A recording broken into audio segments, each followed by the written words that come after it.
Lo que les voy a mencionar hoy es que, eso ya para que quede en el registro con ustedes,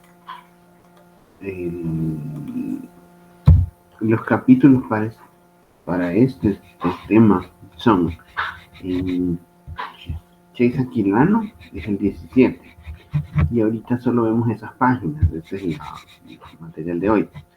En Renderhazer es el capítulo 12, y en Krajewski es el capítulo 12 también, ¿sí? Eso solo para que lo consideren, que sería la administración de inventarios, lo que nos tocaría ver durante este momento. Incluyo Krajewski, aunque no es que le vea mucha diferencia en los otros dos libros. Que dice que ya no cuenta unas cosas, Renderhazer cuenta otras historias sobre la administración, pero no creo que sea como tan distinto sobre ese tipo de cuestiones. Cualquier cosa ahí me detiene, ¿sí? Bien, del concepto general de inventario, toda la unidad hoy tiene una verde función de inventario, vamos a ver, la parte de administración de inventarios, los modelos de inventarios para productos independientes, probabilísticos y el inventario de seguridad. Ese inventario que vimos antes está entregado. Ahora hacemos ABC, S de priorización, que es una forma de hacerlo diferente. Explicar y usar un conteo cíclico, que eso es también un poco de hoy. Aplicar el modelo de OCO para demandas independientes, que sería el modelo original de inventarios. El punto de reorden e inventario de seguridad son los próximos en sistemas periódicos. El modelo OCU para descuentos y producción son modelos aplicados diferentes de ese OCU, de aquella ecuación que vimos para el lote de producción. Y definir el nivel de servicios en el sentido de que existe un inventario que se puede definir para eso. Notarán en un detalle importante, gestión de inventarios, lo podemos dividir en dos grandes partes. Una es la administración y el otra es el control. Generalmente uno comienza trabajando como control de inventarios, y si notan es un almacén, un conteo y un registro, ¿sí? En ese caso, los libros de inventario suelen ser algo que quedó informalmente como los primeros contactos que ustedes tendrían sobre ese tipo de control.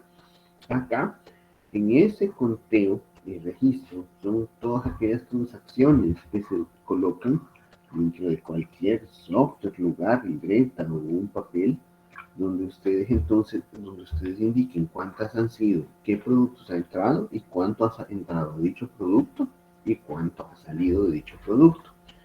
Si se notan, el inventario se convierte como un almacén temporal, pero un almacén temporal para que pueda conciliar el hecho de que las compras llegan a una frecuencia y la producción las consume a otra frecuencia, ¿sí? Entonces, ese consumo genera ese inventario y eso es lo que muchas veces se entra en control de inventarios. Todo el día a día es el control. Las grandes preguntas de administración de inventarios entonces quedan. ¿Qué tamaño hacemos el almacén hasta cierto punto? ¿Cada cuánto compramos? ¿Cuánto es el nivel máximo de inventario? ¿Y qué decisión tomamos para que se minimice el costo? Considerando que cuánto pedimos de tamaño de producción, o perdón, cuánto pedimos a cada reabastecimiento de inventario, cuánto es la frecuencia de dicho pedido, o a cada cuánto nosotros deberemos pedir esos lotes fijos, ¿sí? Entonces, la administración requeriría toda esa parte de análisis de control de inventarios, que en un primer momento les haré una leve advertencia.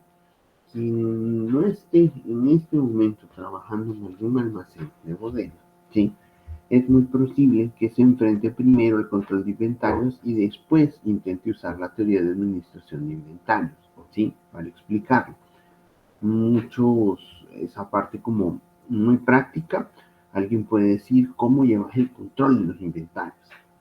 Y es la parte más específica, donde todo el mundo puede tener una gran experiencia, pero en administrarlos quedan las preguntas más profundas, ¿sí? Y esas a veces solo se entienden cuando ya se entiende cómo es el sistema de control de inventarios. Y menciono esto porque en forma muy práctica, en forma muy realística, Alguien que sepa llevar inventarios puede saber llevar muy bien el control, pero ciertas compras y visibilidades a mayor largo plazo son las que no se consiguen ver si no se lleva una buena administración de inventarios. Puedes llevar todo controlado y quedar desabastecido, ¿sí? Porque en algún momento la compra no llegó a tiempo, negociaste mal, podrías haber reducido costos, pero no lo visualizas porque quien lleva un buen control de inventarios tiene menos pérdidas por productos que por sus formas de negociar completamente. Noten que en una administración de inventarios refiere a cómo se manipula control de inventarios para el mediano o largo plazo. Sí, eso considérenlo porque en el día a día es bien curioso que alguien diga, yo llevo los controles, llevo el Cardex, lo voy poniendo y la gran pregunta que les queda es cómo administramos todo ese consumo de inventario y qué estrategias podemos cambiar para que esto realmente minimice costos, ¿sí? Se los dejo planteados así porque son como dos partes vertientes. Una es control de inventarios, es lo que mucha gente puede ver empíricamente en práctica, ¿sí? Y administración de inventarios es lo que a muy pocos, ¿sí?, aplican sobre control de inventarios para controlarlo. Entonces acá nosotros pasaremos un poquito más solo a la teoría de administración de inventarios, porque el control de inventarios depende de sus propios sistemas, depende de su propio contexto. En la administración de inventarios, esa planificación y control, lo que ocurre es que administran y toman sus decisiones para cumplir las prioridades competitivas de la organización, ¿sí?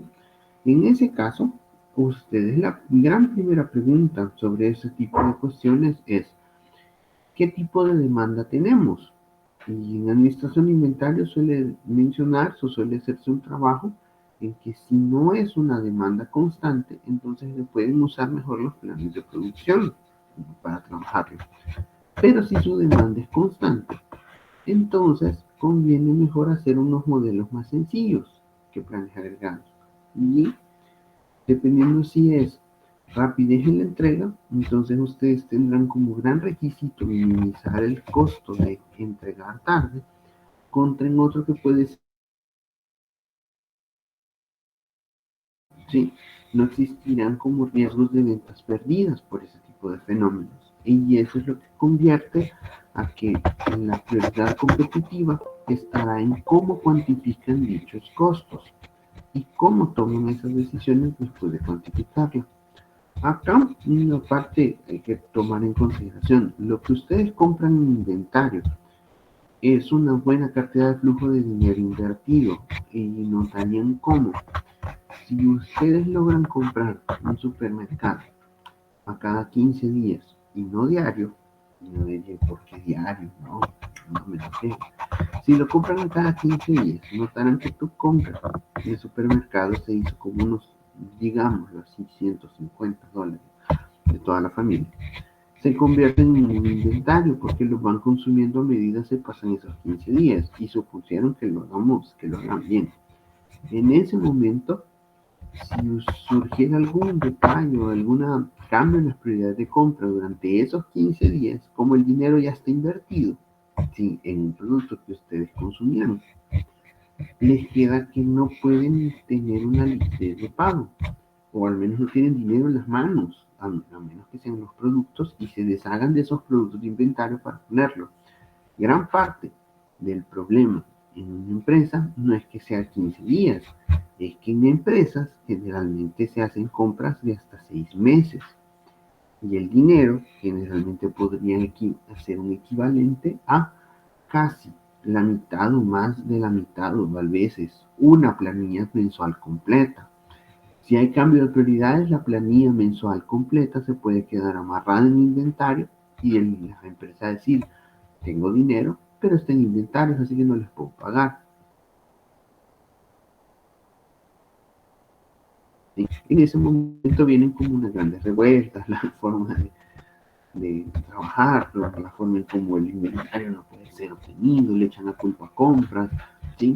Y este es el punto de la administración de inventarios, en qué momento no solo el control del inventario, de que no se friegue ningún producto, es qué decisiones a gran escala se toman para reducir esos costos y seguir esas estrategias, ¿sí? Entonces, Con eso existen dos grandes conceptos básicos que siguen más o menos el comportamiento de las curvas del inventario económico de pedido. El primero es, una razón para mantener inventarios bajos es porque el costo de mantenimiento de inventarios no es despreciable. Si están en los productos de logística fría, por decirles algo, los que están en producciones de sorbetes y producciones de leche, los costos de mantenimiento de inventarios obligan a que si no los dejan guardar en un medio refrigerado, tienden a arruinarse más rápido y con eso, entonces, ustedes se querrán reducir esos costos. No es lo mismo tener una alacena llena, un estante lleno con frijoles en bolsa seca, un huevo en bolsa seca, que tu huevo solo dura 30 días, un arroz que se puede quedar ahí un par de meses, contra un sorbete que si queda desconectada la refrigeradora o el freezer, ustedes lo habrán perdido en menos de 6 horas. ¿Sí? Y esos costos en costa de logística fría se ven. Costos de capital, cuando ustedes remontan que van saliendo el día a día, y por comprar y mantener amarrado el capital en el inventario, entonces ustedes no podrán hacer más inversiones porque el dinero está amarrado ahí. Los otros es el costo de almacenamiento y manejo.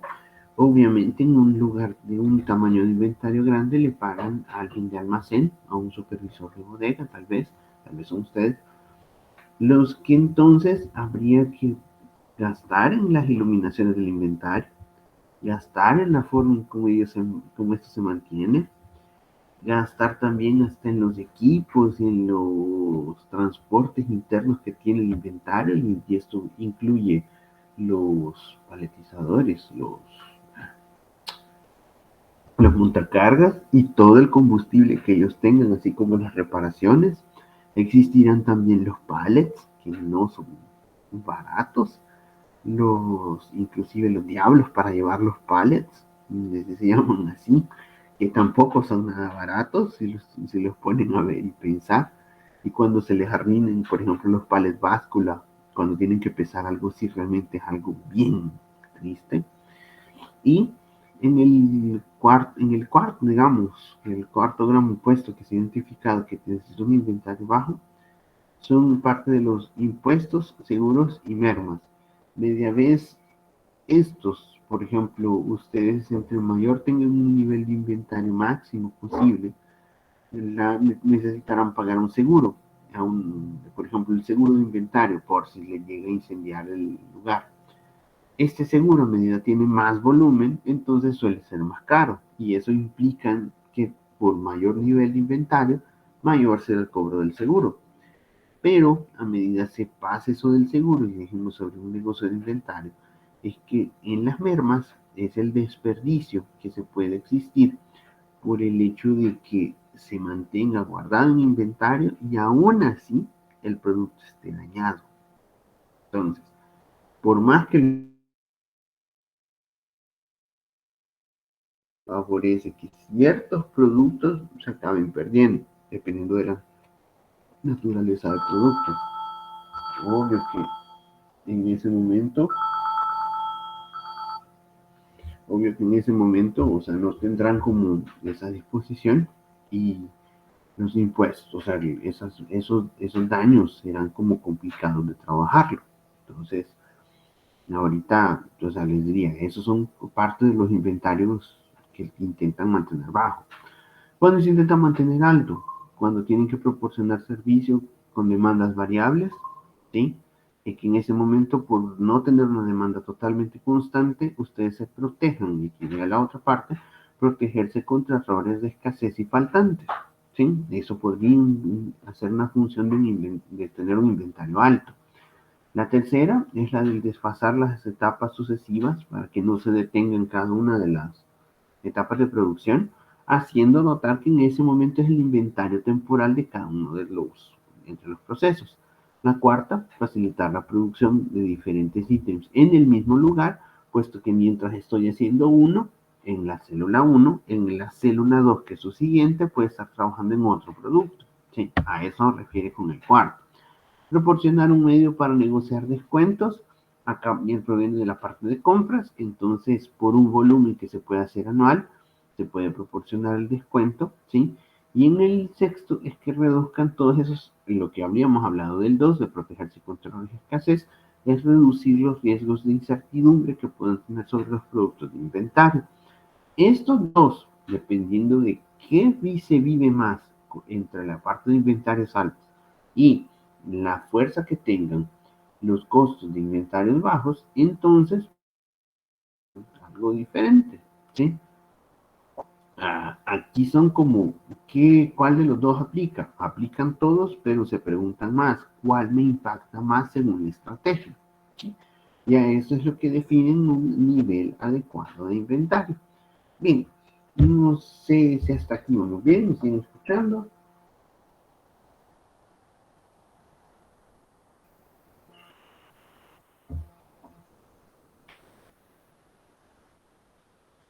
Bien, hay acá los cuatro grandes inventarios.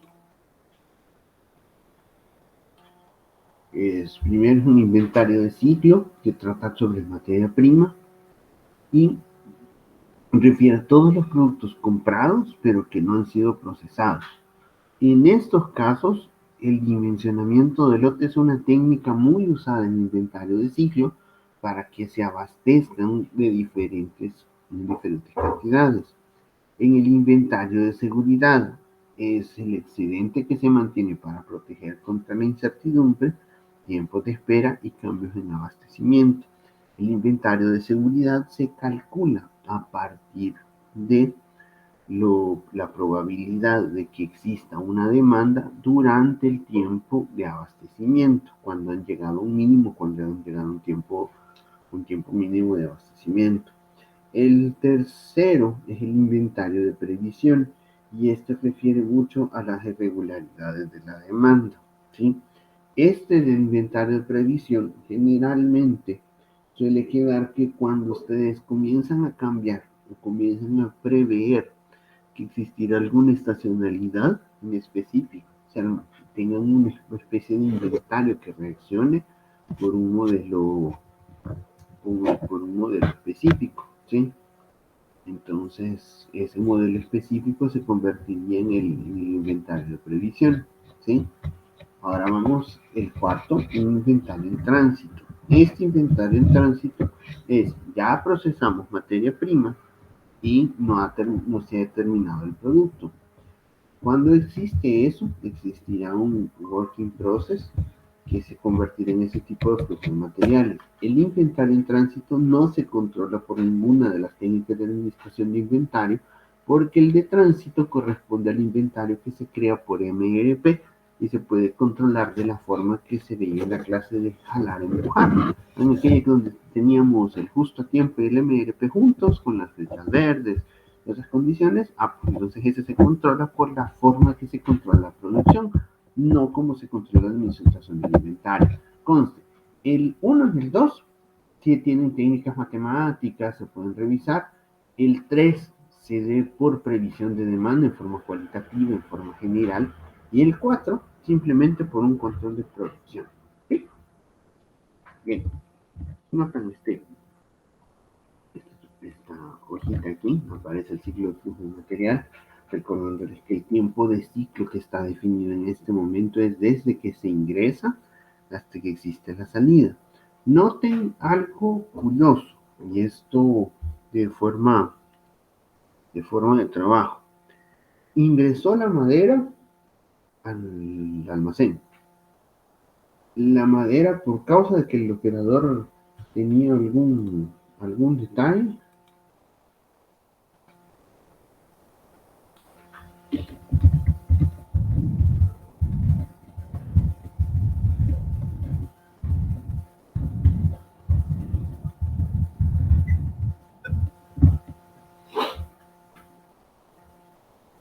la madera aún, por ejemplo, tiene un primer paso de una espera de inspección, porque en ese momento el operador no estaba disponible para revisar cómo viene esa madera. No sé si les ha pasado siempre, pero en vez de que ustedes estén esperando la comida de un Hugo o de un supermercado en su casa, cuando llegan a una empresa y se quedan esperando hasta que por fin me autoricen a desembarcar y me revisen el producto. Luego llega el de montacargas que anda jalando de arriba para abajo. Como el bloque de madera es pesado, entonces existe una espera de transporte. Y después existe un traslado y ese tiempo de traslado en el inventario. Luego tiene una espera en el proceso porque por fin agarran la madera y le irán a cortar. ¿Sí? Hasta el momento que la madera está esperando el tiempo de preparación, ¿sí? Notarán que en todo este tramo, desde el ingreso hasta el tiempo de preparación, no han tocado el bloque de madera. Y si no lo han tocado, me van a decir, ¿cómo no? Si ya lo manipulé y lo transporté.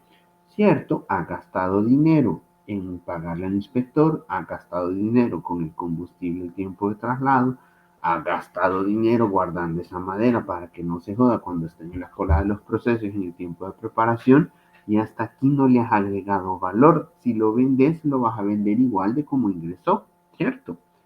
Noten que ese efecto genera que en el tiempo de ciclo, el 95% del tiempo y sus actividades, así como se veía para la economía de movimientos, es perder tiempo. Y dirían perder tiempo, sí, perder tiempo, perder recursos. Entonces, solo el 5%, que es la corrida de voy a cortar esa madera, es lo que agrega valor.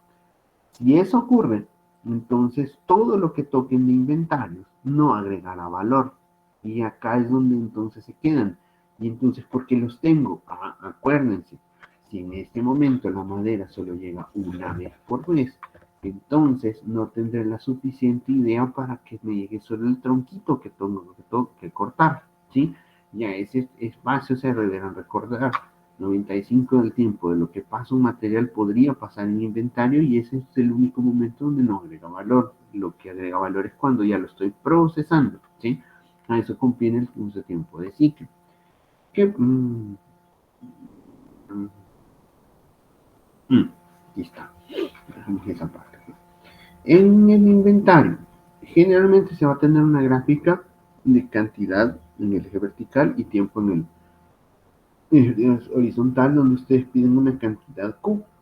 Esa cantidad Q se irá disminuyendo hasta que vuelven a cerrar y entonces vuelvan a hacer la recepción del pedido, ¿sí? Esa tasa de agotamiento del inventario, la verdad es la tasa de consumo. Eso notar bien que es porque en promedio siempre existirá este valor de Q medios, ¿sí?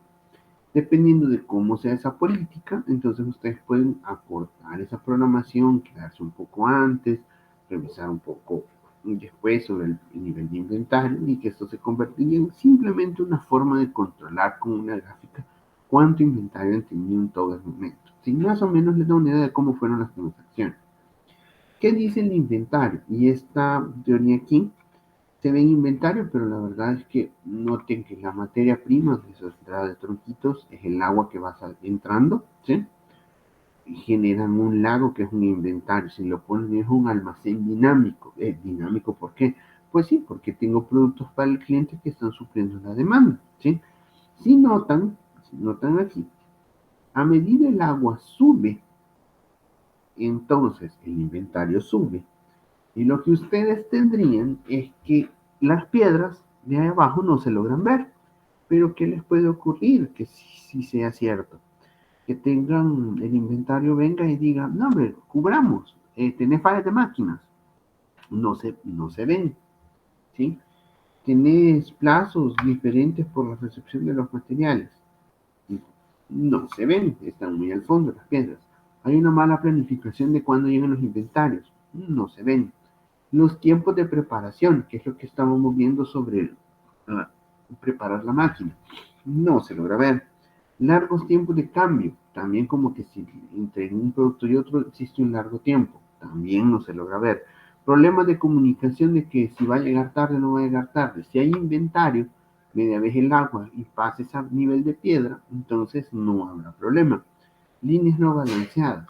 Cuando realmente logran verlo, y este es el único que está dibujado aquí, que está como grande, de las piedras en sí, por ejemplo, por problemas de calidad, ustedes denotan algo que pasaba en la meta, ¿sí? Inclusive que no era esa la gran piedra, pero es se estrellan con que la pieza no logra ir a su destino final, porque en ese momento las piedras han logrado sobrepasar el problema del nivel de inventario.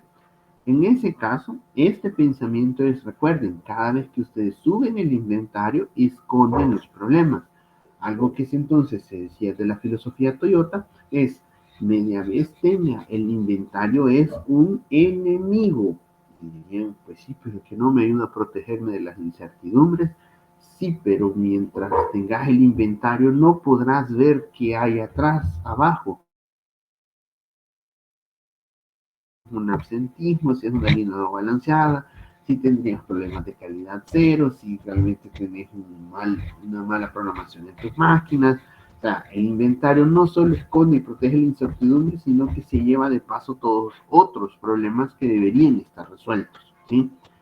En ese caso, que se menciona es, primero es el inventario, como reducir un inventario, el único objetivo de reducirlo debe ser, en ese momento, que se visualicen los problemas, ¿sí? Más allá sobre si cumplir o no si la reducción de inventario no obedece a una resolución de problemas, se puede encontrar con reducimos inventarios, desprotegemos la incertidumbre y realmente no habían problemas en sí, ¿ya? Entonces, se han cometido errores en la vida, que es como mencionar de que la reducción de los inventarios hoy en la etapa de pandemia nos fue mal en 2021, ahorita arranca del 22, no sé si han visto los videos del problema de los contenedores, y ahorita es que todavía estamos viendo en esa parte de que si el COVID dispara, si tenemos inventarios, si no lo hay, pero está escondiendo otros problemas, que no es solo la incertidumbre, sino que puede esconder como una mala eficiencia, una mala planificación, una mala coordinación entre los puestos de trabajo, ¿sí? Entonces, ese tipo de detalles se pueden esconder con el inventario y se pueden aflojar a medida que existan este tipo de negocios, ¿sí? Entonces, ¿qué más podemos revisar al respecto? Una palanca, algunas tácticas.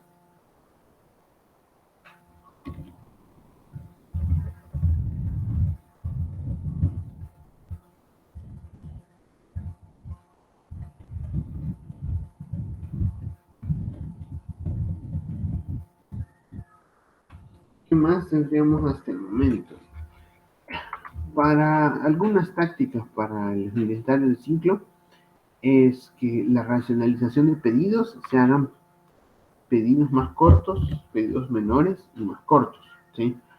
La repetitividad, que entonces puedan hacer inventarios de ciclo donde el material se pueda reusar para otras cosas. Para el inventario de seguridad, obviamente la mejora de un método de pronóstico y es la parametrización del método de pronóstico les puede ayudar para evitar que el inventario de seguridad crezca. La otra es el inventario de seguridad. Para mejorar un pronóstico se pueden hacer tiempos de entrega corto, a modo que el pronóstico no tenga que irse a mediano plazo y tener mayor incertidumbre, ¿sí? En esto recae aquello de que si yo reduzco el tiempo del pronóstico, entonces, si yo reduzco el tiempo del pronóstico, se reduce la incertidumbre de su oferta. Existen los colchones de capacidad. Estos colchones de capacidad, los que recuerden, el inventario de seguridad intenta prever toda la variación de la demanda, pero la variación de la demanda es porque no sabemos y la comportamos como aleatoria. Entre más comunicados estemos con el cliente, entonces ese inventario de seguridad se puede reducir, porque entonces eliminamos la incertidumbre, ¿sí? Los inventarios de previsión, aquellos de nuevos productos, campañas de promoción y planes de temporada, que entonces mencionaría, son atípicos a la demanda estacional. Y estos atípicos también solo se pueden saber si Mercadeo está conectado con ustedes y comunicados. Las campañas de promoción se hacen un poco más factibles, ¿sí? Los planes de temporada se pueden prever un poco mejor, no por el hecho de que existe un costo mayor, sino que realmente valga la pena hacer un costo de inversión en ello, ¿sí? Y que ese inventario de previsión se pueda separar del inventario de seguridad. El mayor error,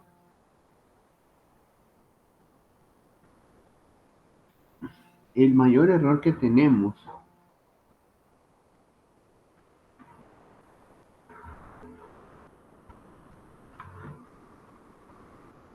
El mayor error que tenemos es que el inventario de previsión de esa, el inventario de previsión se puede confundir con un inventario de seguridad. ¿Se acuerdan en aquel momento, por error, por ejemplo, etapas de demanda causales que estaban metidas y les decíamos, si en caso el error es aleatorio y ustedes lo dejan en aleatoriedad, lo pasan equivocadamente al modelo, lo quitan del modelo, entonces en ese momento el inventario de previsión causa o una causa especial, por ejemplo, ustedes dicen solo este pedido está con ruido, pues esta es una causa especial de una promoción, lo manejen como inventario de seguridad. Si recuerdan, entre más errores existía en el caso, sí, o algún errorcillo que existiese sobre algún detalle, el inventario y el pronóstico se estabilizaba más rápido y eso hacía crecer el inventario de seguridad. El de previsión es puntual, el de seguridad no. Y el de seguridad refiere estrictamente a toda esa variación del pronóstico que no le logra pegar, que lo van a absorber ahí. ¿Sí? Esto es lo interesante de separar ambos, porque media vez ustedes los confundan, entonces aumentarán el nivel de uno sin saber que no era para eso. Para el inventario en tránsito, en este caso, ya como es control de producción, en general se podría decir que proveedor con una mejor respuesta, que sea más rápido, y disminuir el pedido Q, el tamaño del pedido, porque estas palancas, a veces con la forma famosa de ver el código de barra, es que el código de barra mencionó un SKU. No sé si saben qué es eso.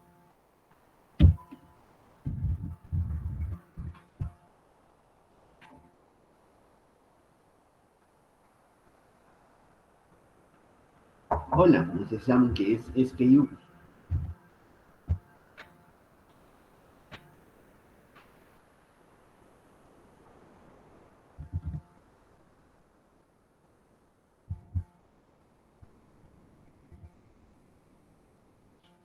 Y siguen ahí ustedes.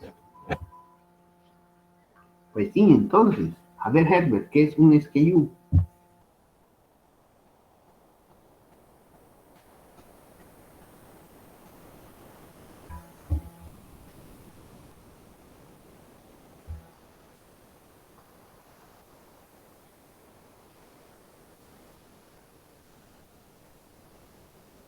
No, no han oído hablar de eso todavía.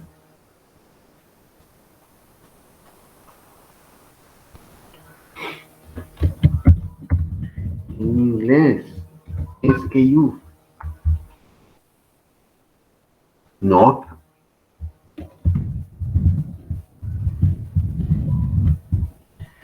Alguien de un almacén les diga, es que es un SKU diferente, se deberán recordar que entonces dirán, hijo de su madre, porque no me dijo?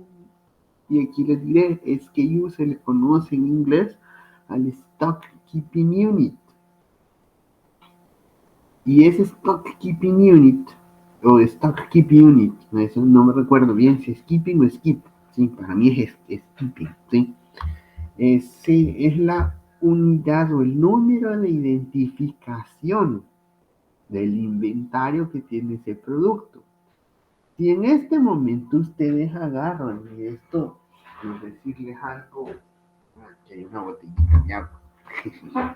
Vamos a ver la cámara, que lo vean ahí. Se la abrió. Aquí está yo. Vale, veamos. Entonces, vamos a ver, ustedes ven, aquí está la botellita de agua, ¿cierto? Ustedes están viendo que en esa botellita de agua existe ese número abajo, que sería el 786-273-011-55-3, y que está por ese código de barras, ¿cierto? ¿Sí? Entonces, ¿qué tendríamos por el momento? Ese código de barras, ¿sí? Se conoce entonces como el SKU. ¿Por qué? Porque en el SKU ustedes tienen ese nivel de cuestiones donde por una lectura, y esto acuérdense bien, por una lectura que ustedes hacen sobre cada una de una franja fija, una lectora lee binario, apagado, encendido, ¿sí? Y entonces logra leer que es un 7, 8, 6, ¿sí? Formalmente, por el código de barras, entonces ustedes pueden identificar un producto en una base de datos. ¿Se acuerdan del wafer? Que la base de datos venía con 8 productos más, ¿no? No.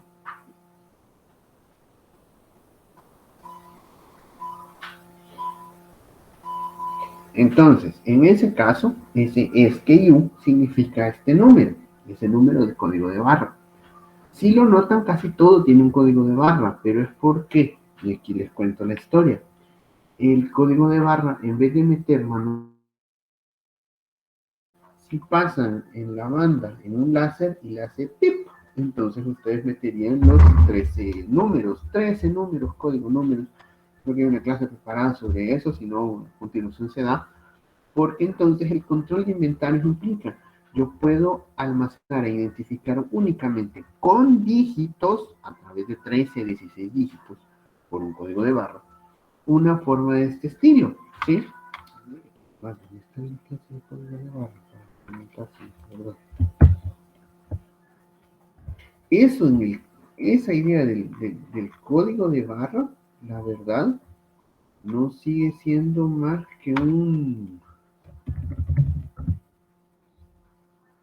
Ay, Dios mío. No sigue siendo más que una especie de código informático en el que ustedes puedan meter una unidad de 16 dígitos, 16, 12, 13 dígitos, lo que quieran, como quieran verlo, donde ustedes identifiquen únicamente ese producto, ¿sí? Hay una regla, los primeros 3 dígitos son oficialmente de un país donde está hecho ese producto, ¿sí? No sé si lo notarán, pero 786 creo que no nos corresponde a nosotros, creo que es el 784. Y los primeros 3 dígitos, por ejemplo, sí sé que el 789 es el de Brasil, pero el de aquí tendría que estarlo viendo porque hace poco lo estaba revisando con... Si agarras un producto hecho en Guatemala, por ejemplo, creo que diría el 785. Pero por ahí anda, los primeros 3 dígitos, cuando ven de dónde es fabricado, ahí les dice entonces de qué país es, porque es una convención, es un acuerdo, convención, obviamente, con todo el mundo hizo un acuerdo de ver proviene. Los demás dígitos pueden depender del tipo de naturaleza que tengan. Si notan en el supermercado, ¿sí? La idea de que ustedes, no sé si usan los aplicativos de supermercado y dicen, voy a pasar el lector de código de barra del celular, porque en ese momento ustedes están buscando un SKU. Pues sí, un número identificador en vez de decirle, en este caso, botellita de agua cristal con color celeste de 600 mililitros. Entonces, para la máquina, ustedes le preguntan, mira, tenés el producto 78, 62, 73, 01, 15, 53. La máquina entiende números, ustedes entienden sobre el producto, ¿cierto? Entonces, muchas veces no lo haces voy a buscar si hay, por ejemplo, un desodorante, ahorita veo un desodorante por aquí, un desodorante y una presentación de una marca. En vez de preguntar por desodorante, marca, presentación y todo lo demás, le ponen el numerito de 13 dígitos, ¿sí? Y con eso lo ponen. Si en caso, eso se puede hacer en Excel, conste, no hay detalles. Joel Elías, la verdad es que todo producto vendido, y esto notan en el supermercado, si vos venís y comprás 3 botellitas de agua, no sé si lo habrás hecho, vamos a hacer una pregunta sincera, Joel Elías, ¿tomás cerveza?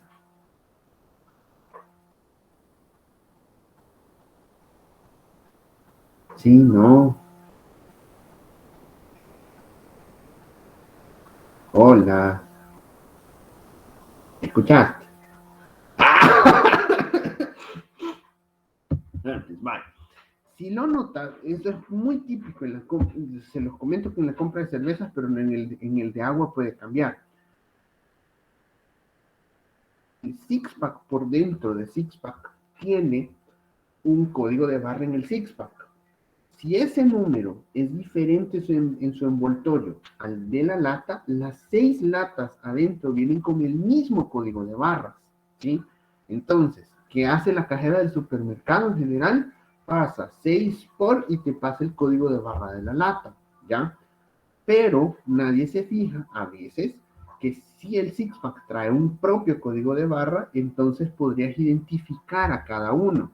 Y aquí te lo comento porque en el de cerveza, porque en ese es fácil identificar que a veces la promoción recae sobre la lata y a veces la promoción recae solo sobre el paquete cerrado. Que a veces, si ustedes lo ven, en el de cervezas es común que los paquetes de 24 no tengan un código de barra. Entonces ahí dirías, entonces es un timo, está la promoción por lata, no está para la promoción de su oferta, ¿sí? Entonces, si notarás, todas las latas de la misma presentación tienen el mismo SKU, el mismo código de barra, ¿sí? Pero, ahí viene la curiosidad, ¿dónde recae? ¿Recae sobre el código de barra del six-pack o recae del envoltorio? Porque el envoltorio es el que debe tenerlo, a veces también, o recae únicamente sobre la lata. En las de agua nunca recae porque no hay código de barra para los empaques de 10 o 14 botellitas, ¿sí? Eso es lo que, por eso en el de agua no lo pueden hacer. Y en el de gaseosas, generalmente Coca-Cola no lo hace por empaque, porque entonces lo hace por lata, ¿sí? Dependiendo de la política que tengan. Si, por ejemplo, Fardo, no, ¿cómo se llama? Puta, Fardo. El volado del six-pack, ese, que no sea de 6, sino que sea de más unidades, a veces puede ser una negociación o podrías decirle, mira, necesito esto para producto, el SKU, y es el tipo de agua, no es el ítem único, y esto, bueno, aquí no me acuerdo dónde estaba, pero si notarán, el lote, no, esta botellita de agua está aquí, no se va a leer, pero está aquí justamente en la parte de la botella. La que identifica únicamente esta botella está en el lote de producción, en el número de serie que tiene, ¿sí? Pero no en el SKU. Y en el SKU la verdad es que se identifica el tipo de producto, ¿sí? Ahí las unidades vendidas o estrictamente esta pieza no se identifica así. Caso diferente es en los carros. En los carros sí tienen la terminación, pero ahí sí fuesen muy curiosos, es que el número de chasis, donde está el número de chasis, la plaquita del número de chasis, si viene de producciones europeas, suele tener un código de 21 dígitos, donde entonces te diga cuál fue el número de pieza inclusive. Y es así, se registra con número de pieza porque recuerda que el número de chasis de un carro tiene que ser único, por si en caso te roban el carro y dicen, mire, aquí le estoy vendiendo gato por liebre. Entonces, en ese momento, por ejemplo, esos números sí son únicos, pero para el SKU de código de barra de supermercado, él. Notarás que en los libros, eso es el ISBN, sí, ese mismo número también va a tener un código de barras, pero a veces suele no tenerlo. En una revista científica, el ISBN, sí, eso como para que aprendan a verlo. Pero notarán que todo es que yo siempre tendré ese código de barra. Y el código de barra lo único que te ayuda es a identificar directamente un producto con otro, pero un tipo de producto.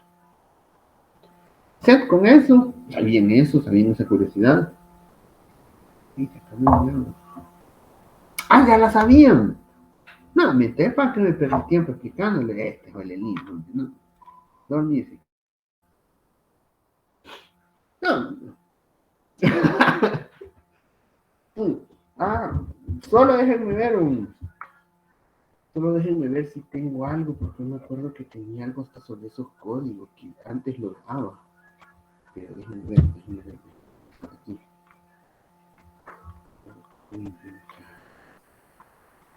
¿Dónde está eso?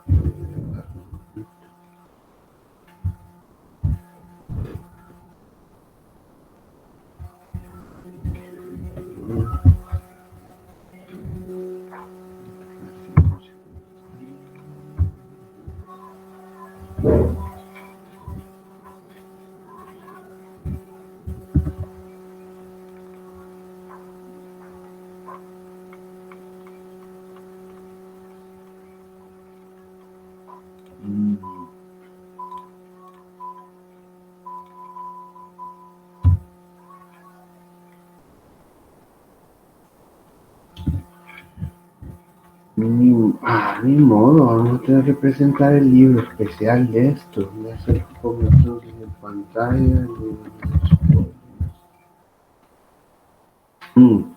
No sé si está aquí, si estaría en los opcionales, pero me agradará contarles algo más entonces.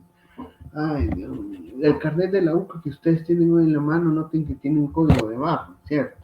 Y que lo están usando para que les registren la temperatura un día que entran por la universidad, ¿o no?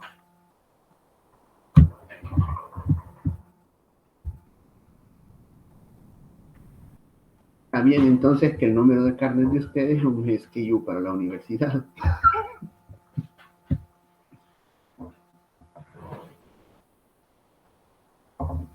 Ah, exacto, no, hombre.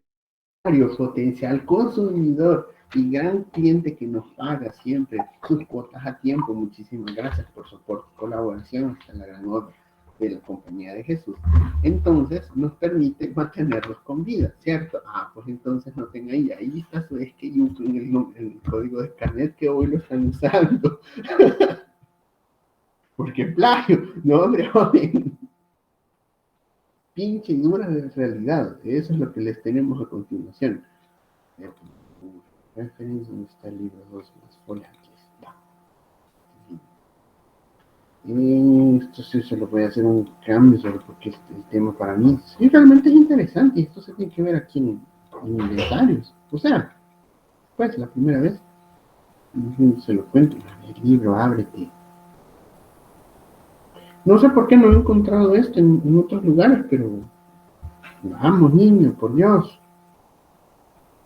Pero les con. Aquí está. ¿Dónde está esto? Pero pocas veces está mencionado en los libros gringos, no sé por qué, pero ya se los cuento, cómo está la idea de esto.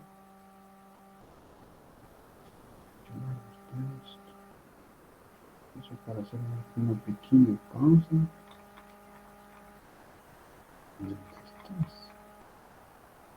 Pero les presento esto porque no, es algo que se había perdido antes, no es que se diera, pero no era de esta materia, ¿verdad? Aquí está.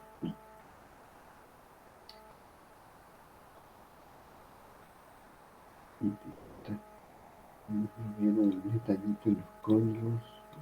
Esto. Este libro es libros de referencia, pero es un libro gratis. ¿Sí? Se llama.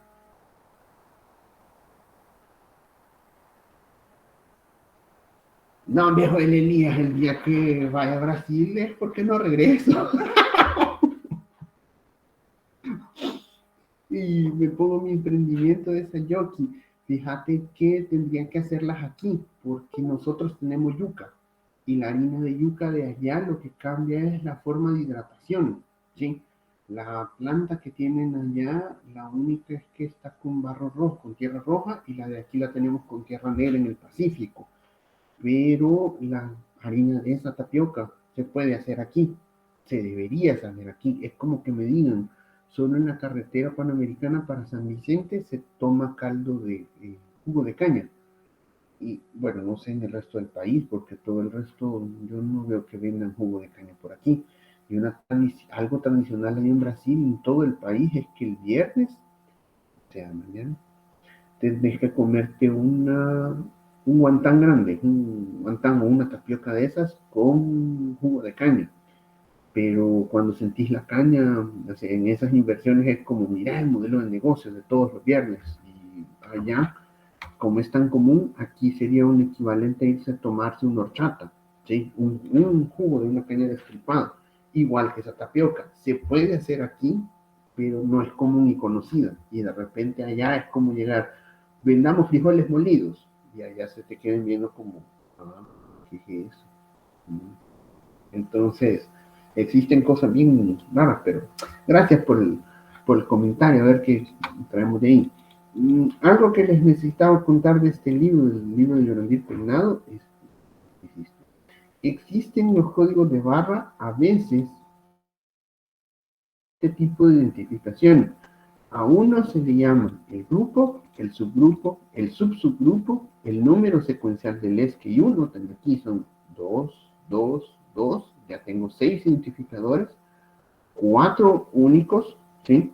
y un dígito verificador que existe para todos los códigos de sistemas de gestión de información. Todos, casi todos los traen, el de código de barras, ¿sí? Entonces, ese cálculo, el código de dígito verificador, refiere a cómo estos, por ejemplo, se puede sumar el grupo más el subgrupo más el subsubgrupo más el número secuencial, y este código verificador es el último decimal de esa sumatoria. Entonces, por ejemplo, termina, no sé, a saber que un número termina en 6, por ejemplo, te da 426 la sumatoria. Pues entonces aquí diría 6. A veces puede ser el dígito verificador es el número, la casilla decimal de la decena de esa sumatoria. Si es 426, te pondrían el número 2.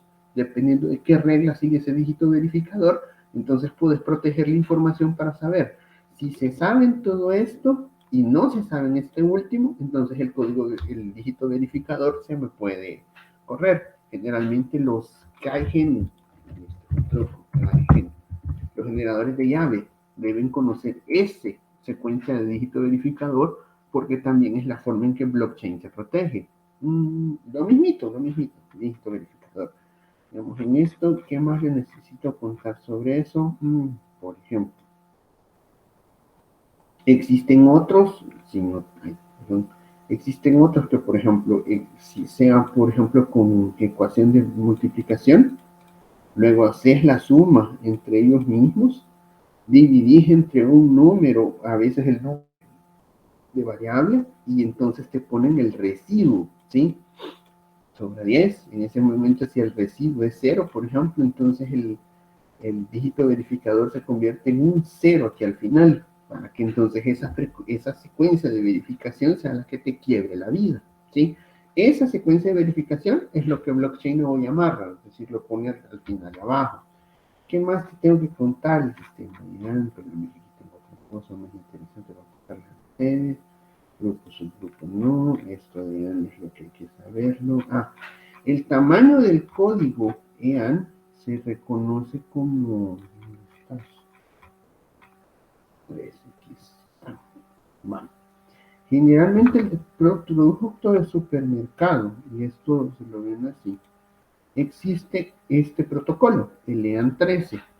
EAN 16 es el código internacional que se utiliza para que entonces ustedes noten, por ejemplo, en esta botella que yo estaba tratándoles aquí con ese código, notenlo aquí, ahí está, tendría más o menos la misma cantidad de código que ven en el 13. El 13 implica la cantidad de dígitos que ustedes ocupan en el largo de este asunto, ¿sí? Entonces, este EAN 13, ¿sí? Si quieren, existe una fuente que puede transformar los dígitos de entrada y salida, donde entonces ustedes podrían revisar y colocarle un dígito verificador para su volado de EAN. Ya que una vez este se registra en el Centro Nacional, ese código se registra en un Centro Nacional de Registros, entonces ya podrías mencionar que tu código de barra sería único para tu producto y tu presentación. Generalmente eso es como obligatorio en los registros de, por ejemplo, un registro de salud, un registro de venta, que entonces tenga. Si ven que no tiene código de registrar, ¿sí? O es un código interno, por ejemplo, el de Super Selectos no usa internamente, no es un 13, sino que aquí, y aquí es donde vienen las historias, ustedes verían, hay otros tipos de códigos. Sí, existe el tipo de código 8, ¿sí? Entonces, ese es corto, sí, pero se puede juntar con otro código. Y si notan, cuando van a comprar frutas y verduras, tienen un código 8 más el peso de su fruta y verdura, ¿sí? Entonces, eso les permite crear un código de 22 números, ¿sí? Y con esos 22 números, ustedes controlan el SKU, ¿sí? ¿Qué más tengo que decirles? Noten aquí. 3 dígitos iniciales indican ese 789 el país, ¿sí? Media vez ustedes vean que de dónde viene, ustedes van a ver esa secuencia. Noten que por eso sale que el 789 es para Brasil, porque este mismo libro me lo dice. Vamos a ver si tengo algo más aquí que presentarles sobre este. El código de verificación lo mantiene, no, verificar con el dígito verificador. El más común es el 3 en el super y en otros lugares el EAN 16, ¿sí? Hay más números, pero entre más números sea más caro el código. Más caro porque necesitas producir más números, identificar más cosas, todo por el estilo. ¿Sí? Eso es lo, digamos, detallitos en control, que uno debe estar como pendiente y de que lo saben es, y el código QR, la misma historia, solo que con caracteres, y en vez de hacerlo para lectura horizontal, lo hacen en lectura cuadrada de fotografía. Para los celulares compensamos un QR, para un código de barra tipo láser de cualquier posición que le meten en el súper, les compensamos un código de barra para que una sola franja les logre leer este asunto. ¿Sí? Sí. Bien. Interesante ese pedazo. Yo creo que tal vez sí. O sea, si no se lo sabían, entonces.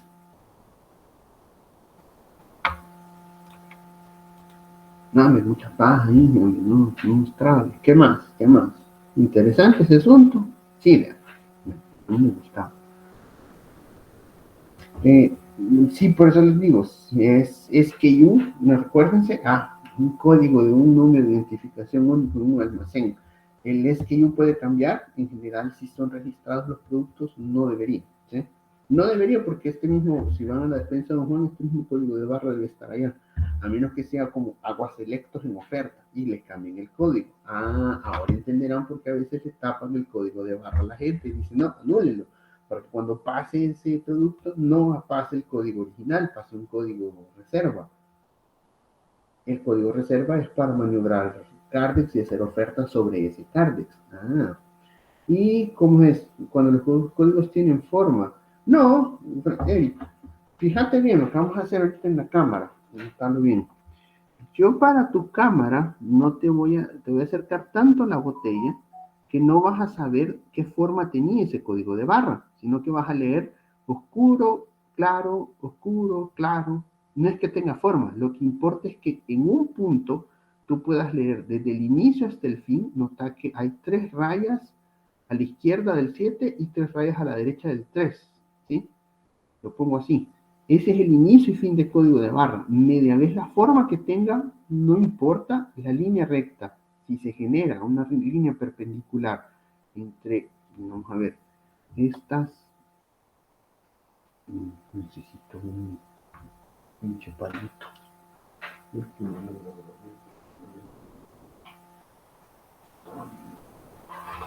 Aquí está. Vale. Si lo notas, aquí, estos tres es el inicio y estos tres es el final. No importa si yo, por ejemplo, los tapo así, con esa forma. Si notas, diagonal, media vez existe una línea recta que una el inicio y el fin, entonces podrás leer ese código de barra. No es por la forma, sino que simplemente por el número. ¿Sí? Y tenés que programar a tu máquina que sepa qué código viene. Por ejemplo, si viene un EAN 16, leerá 16 dígitos entre asterisco y asterisco. Las 3 barras de inicio son asterisco, las 3 barras finales son asterisco. Si eso ocurre, entonces tú tendrías formalmente lo siguiente. No importa el código, él va a leer así. 78627301553 asterisco. Y media vez lea eso entre los dos asteriscos, entonces va a reproducir el número. ¿Sí?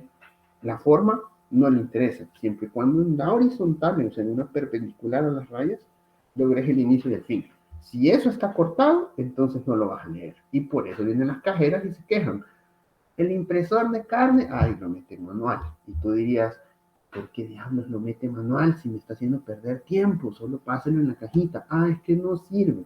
Ahí deberías de decirle al gerente, hijo de su gran, ¿por qué no imprime bien esos etiquetitas? ¿Sí? Y ahí es donde viene el asunto. ¿Qué te tarda más? ¿16 dígitos a mano, bien metidos, o que los pases directamente en el lector? Claro, Eric. No sé si tenías esa noción sobre eso o no.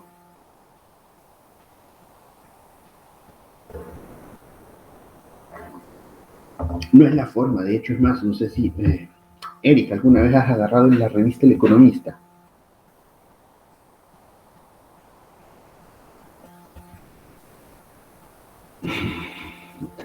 La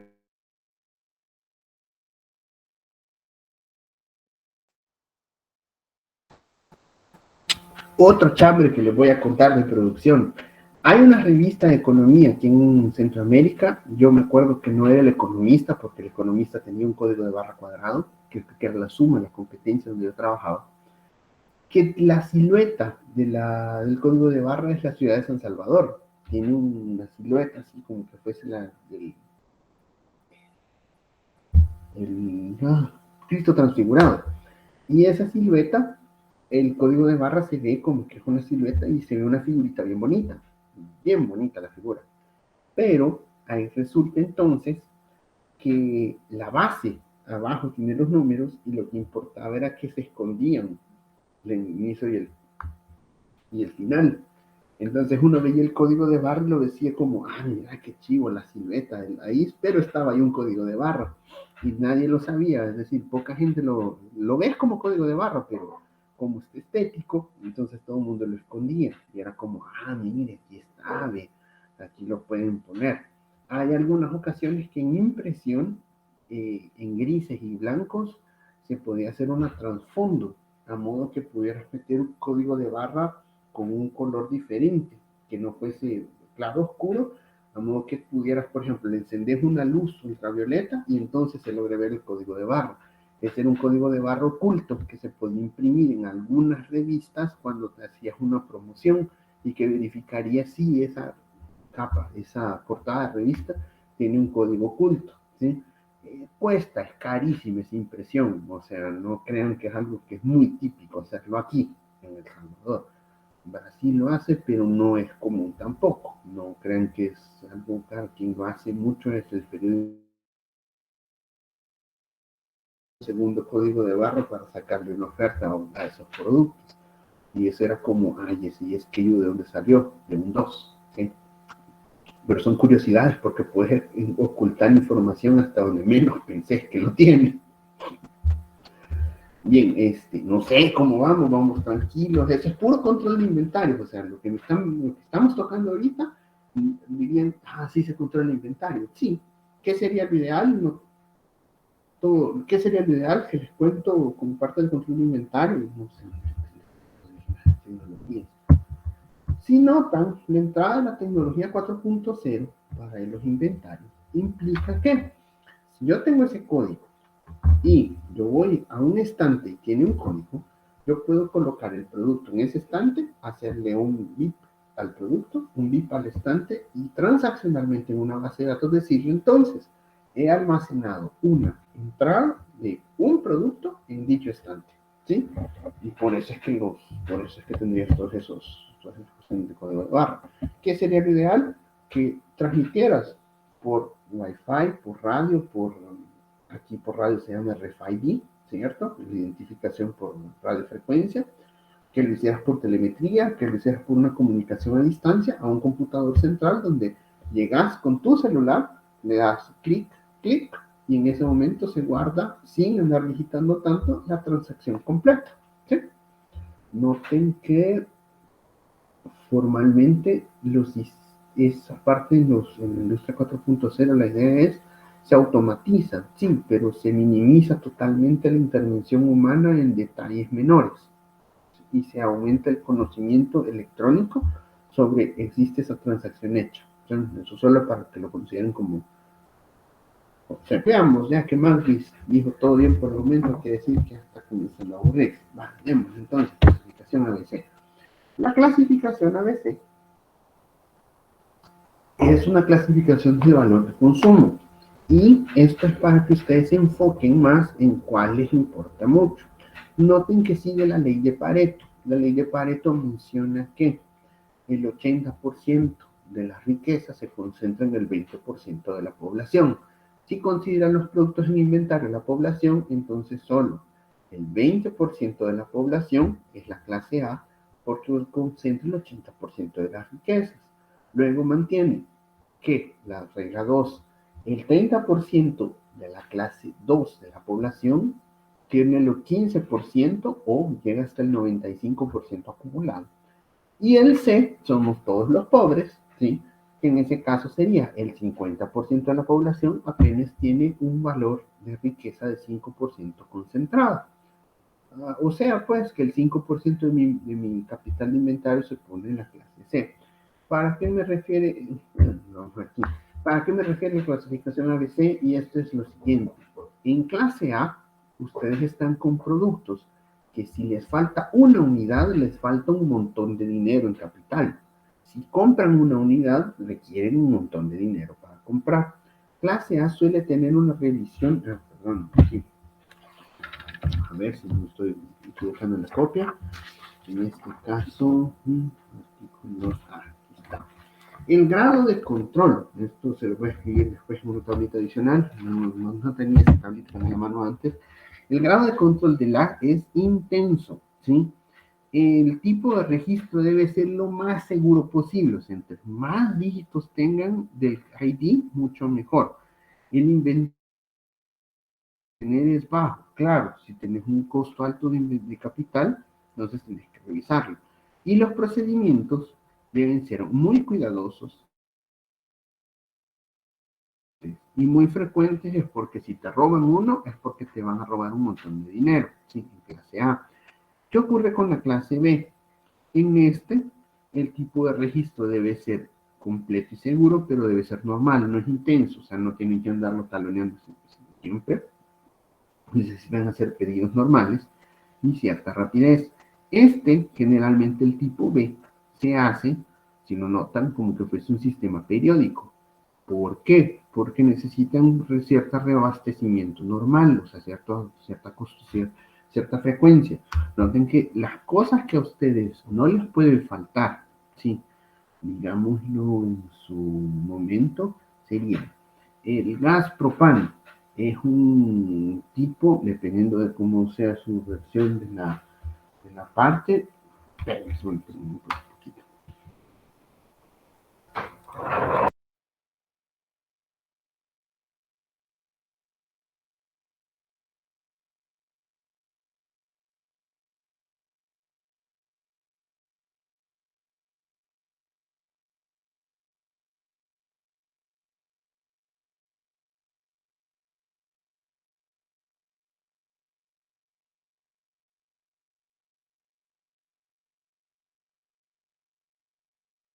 Vale, sigamos entonces. ¿Qué menciono aquí? Las cosas de supermercado suelen ser periódicas, pero noten que si se les acaba el gas en su casa, salen corriendo a comprarlo, ¿cierto? Entonces, él es una especie de clase A. Si el gas está muy caro, noten eso, si el gas está muy caro, estambres de gas, sino que tengan uno o dos lo máximo para no quedar desabastecidos. Y noten ahí la versión es, si no hay frijoles, pues solo hoy no comemos, pero tranquilos, ¿sí? Si no hay huevo, tal vez lo comamos, no esperamos hasta la ida del súper. ¿Sí? Entonces, de su forma práctica, eso es lo que ocurriría en el B. ¿Qué ocurriría en la clase C? Y ustedes dirán, ¿cuál es la clase C? La sal y el azúcar. ¿Cómo así? Ustedes lo que tratan es, yo sé que la sal y el azúcar se va a consumir, ¿sí? Entonces, ¿qué me conviene más? Comprar una cantidad suficiente que me haga descuento, ¿sí? Lo suficiente para que no sea como el montón de sal que se llegue a perder, pero que en ese momento mi consumo, entonces sean como, bueno, yo voy a tener un buen tiempo y él lo mantendría. Si ocupa políticas, por ejemplo, para la sal que es de extremadamente barata, dirán, un paquete a cada 2 meses no es problema. O sea, no es que llegue a ser B, pero su volumen es tan poco el valor que tiene, que en ese momento la sal se convierte en un producto C porque no lo tendrían. Si lo aplican para empresa, lo mismo mencionaríamos, que es como ropa llega a cada demanda, productos que son de menores artículos son en la clase C, la clase pobre, y la clase A, por ejemplo, sería como que el electrodoméstico nuevo, caro, refrigeradores que están llegando. En ese momento ustedes tendrían como las grandes clasificaciones para tomar esa decisión. No sé, ¿nos consideran claros eso? Porque media vez ustedes sepan en qué categoría cayó ese producto, las decisiones pueden ser diferentes para cada uno y enfocarse. Nos enfocamos en el A, dejamos al B y el C un poco que se vayan por otro tipo de administración. ¿Sí? ¿Claros aquí? Vale. Hoy veamos un ejemplo bien sencillo, bien práctico. Tenemos el pastelito de vainilla, el pastel wafer de fresa, barrita de guayaba, los biscuits salados, levísimo cracker integral, Todos si me preguntarán, no me digan la marca. En este momento ustedes tienen el consumo anual, ¿sí? Generalmente se hace para consumo anual, aunque puede ser periódico, cada 6 meses, pero es un consumo de un periodo de mediano a largo plazo. Que entonces, ¿cómo se hace la clasificación de un ABC? Ya obtienen este valor y este consumo, ¿sí? Siguiente paso. Primero, calcula el criterio de selección. Por el momento en el inventario ABC, el criterio más común es el valor monetario, ¿sí? Y el valor monetario es el consumo de demanda por su valor unitario. Esto me dice entonces que el valor monetario de todo un año para esos casos, si notan, el wafer de chocolate tiene 44.000, los biscuits salados son un valor de 0.3, pero son 70.000, pero solo llegan a $21.000, ¿sí? Y existen cosas como el wafer triple de chocolate que tiene 100 unidades a 0.45 que apenas dan $45, ¿sí? Noten que aquí en el BMT ya está como dicho cuánto es la inversión que ustedes mantienen, ¿sí? 9. Orden descendente, del mayor valor monetario al menor valor monetario, de mayor a menor, ¿sí? Los ordenan los productos. Obviamente este orden ya quedó aquí, ¿sí? Número 3. Acá definen entonces el porcentaje del valor monetario. ¿Se recuerdan? Clase A, aquí este porcentaje sería 44.000 entre la sumatoria de todos estos valores que tienen, ¿sí? Esto da 60%. 21.000 entre la sumatoria de todos ellos da 28.64% y así sucesivamente hasta completar el valor total. ¿Qué tengo ahora en el lado? Sencillo. Sumamos el actual, el primero, 60%, este 88 es 28 más 60, este 94 es la suma de todo lo anterior, y así sucesivamente. Si en caso lo revisen, sería como la suma de este más la suma del anterior, ¿sí? Media vez hacen ese intervalo, acá les dice 100% porque es el criterio acumulado. ¿Qué tendremos ahora? Cuando sobrepase el 85%, la clasificación, entonces se colocan las clases. ¿Pasó del 85? No, es clase A. ¿Pasó del 85? Sí, entonces este lo dejo como clase A y el próximo lo pongo como clase B. ¿Sí? Bien, ahora la pregunta es, ¿pasó del 90? Aquí es, perdón, pasó del 80%, aquí está al inicio de las sesiones, el valor está, el 80%. Pasó del 80%, quien pasa está incluido, ¿sí? Entonces, pasó del 80%, sí, pues todavía lo incluyo, pero comienza la clase B. Pasó del 95%, no, pues eres clase B. Pasó del 95%, eres clase B y la próxima será clase C. Noten que si pasó el 95% a partir de aquí, todo el resto es clase C y aquí tendríamos wafer con chocolate con avellana y los biscuits salados se tratan como clase A. Wafer de fresa y pastelito mezclado se tratarán como clase B. El resto lo tratamos como una clase C porque simplemente intentamos reducir su volumen de consumo. Noten que el volumen de ellos a veces suele quedar muy por debajo, entonces podrían como notarlo, no hay tanta preocupación de que eso ocurra en el inventario, ¿sí? A veces por más que un tornillo valga, se consuman millones de tornillos, hay que haber explicado por qué no, porque ese tipo de compras no se van a clase tipo C y que entonces serían como compras a granel, ¿sí?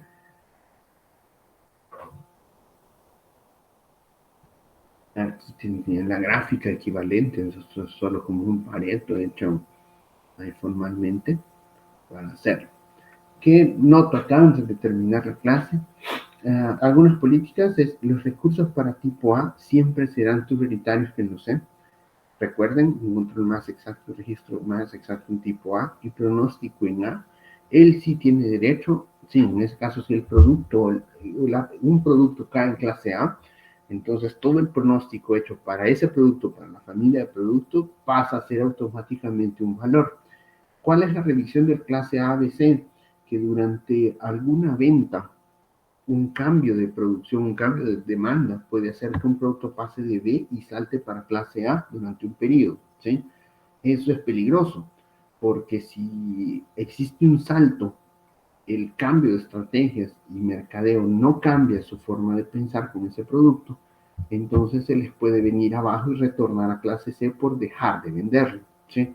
Existen como ciertos cuidados de que ese ABC se mantenga, los mantengan como reclasificando a cada cierto tiempo para saber cómo cambió la clasificación, más allá de cómo está la actual. La primera es como para conocerlo, pero la segunda clasificación, yo les diré, es importante saber quién subió de categoría, porque entonces ganará prioridades en el tipo de decisión. Bien, falta lo de conteo de ciclos, pero eso no está en esta forma de verlo. Y los conteos de cíclicos, nuevamente contárselos aquí, son cuando son, ya llevan todo por, ¿cómo se llama? Ya hay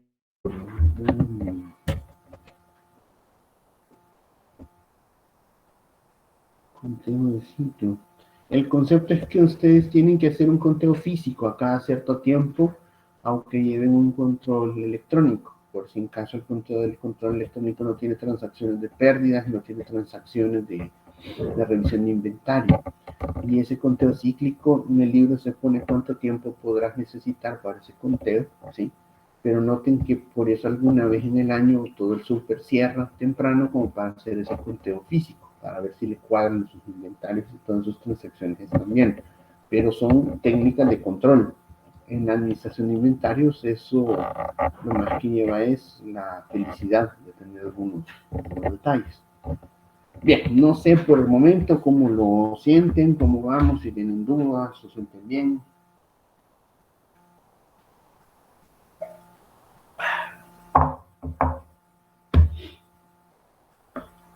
Ahí leen ese capítulo, no se les olvide, el lunes tenemos el caso 2, yo les debo la calificación del caso 1, y más, quiere decir que entonces has trabajado de esto, o fue aburrida la clase, o viene todo tocado del parcial.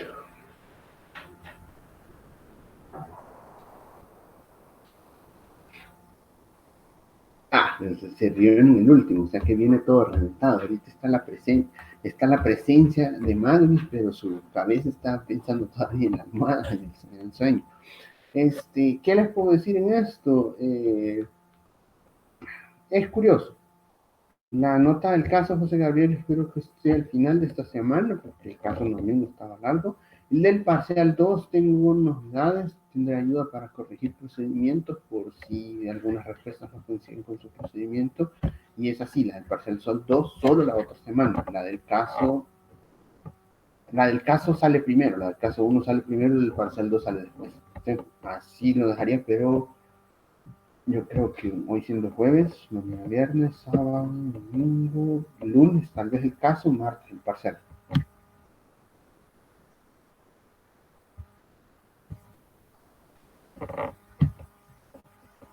Lo de ejercicio bono, pues tendré que revisar el ejercicio porque lo necesito recapturar, entonces no lo puedo habilitar hoy, lo tengo que rehabilitar mañana, tal vez. Si no, va a quedar para el fin de semana, ¿sí? Porque lo tengo que meter a modo que se autocalifique, ¿sí? El ejercicio bono. Pero por ahí saldrá en alguna hora de estas antes del otro, ¿sí? Bueno, pues si no hay más dudas, nos vemos.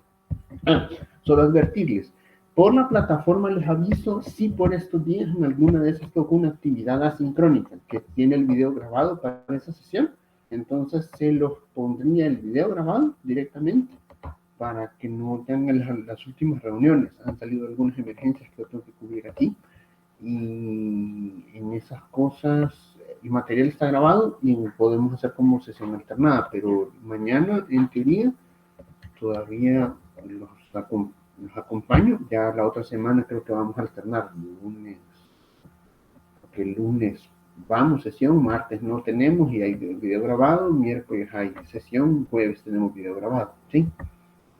Pero eso les aviso en la plataforma, ahí sí que estén pendientes de cuando cada actividad sincrónica. Si no hay más dudas, pues feliz día a todos, muchas gracias por su atención y leen los capítulos de inventario y avancen con el caso 2.